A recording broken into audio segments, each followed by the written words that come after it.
সিরাজগঞ্জের বেলকুচিতে বাংলাদেশ জাতীয়তাবাদী শ্রমিক দল বেলকুচি উপজেলা ও পৌর শাখার উদ্যোগে ১ মে আন্তর্জাতিক মহান শ্রমিক দিবস উপলক্ষে শ্রমিক সমাবেশ অনুষ্ঠিত হয়েছে।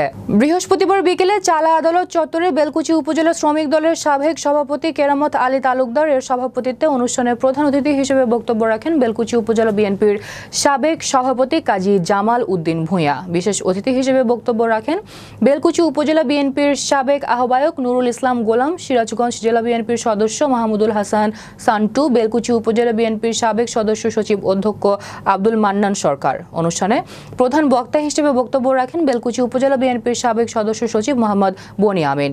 বিশেষ বক্তা হিসেবে বক্তব্য রাখেন বেলকুচি উপজেলা বিএনপির সাবেক যুগ্ম আহ্বায়ক শফিকুল ইসলাম শফি, বেলকুচি উপজেলা বিএনপির সাবেক যুগ্ম আহ্বায়ক রেজাউল করিম, বেলকুচি উপজেলা বিএনপির সাবেক সদস্য মনোয়ার চৌধুরী বাবু, মোহাম্মদ মিয়া শামীম, পৌর বিএনপির সাবেক সদস্য জাহিদুল হক মুক্তা, মামুন হোসেন বরাদ, উপজেলা শ্রমিক দলের সাবেক সাধারণ সম্পাদক জুয়েল সরকার, পৌর শ্রমিক দলের সাবেক সাধারণ সম্পাদক কালু প্রামাণিক সহ বিভিন্ন পর্যায়ের নেতৃবৃন্দ উপস্থিত ছিলেন।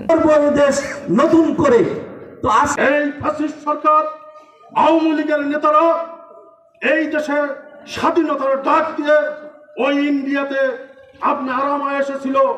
আমার এই নেতা শহীদ রাষ্ট্রপতি জিয়াউর রহমান কালুরঘাট বেতার কেন্দ্র থেকে সেদিন সে ফায়ারিং স্কোয়াডের কথা চিন্তা না করে স্বাধীনতার ঘোষণা দিয়ে এই দেশের ছাত্র জনতাকে সামিল করে ইস্ট বেঙ্গল রেজিমেন্টের মাধ্যমে এখন ১৭ বছর আমরা নির্যাতিত নিষ্পেষিত ছিলাম, কিন্তু যে সরকারের দোসররা তারা ৬-৭ মাসে অতিষ্ঠ হয়ে গেছে।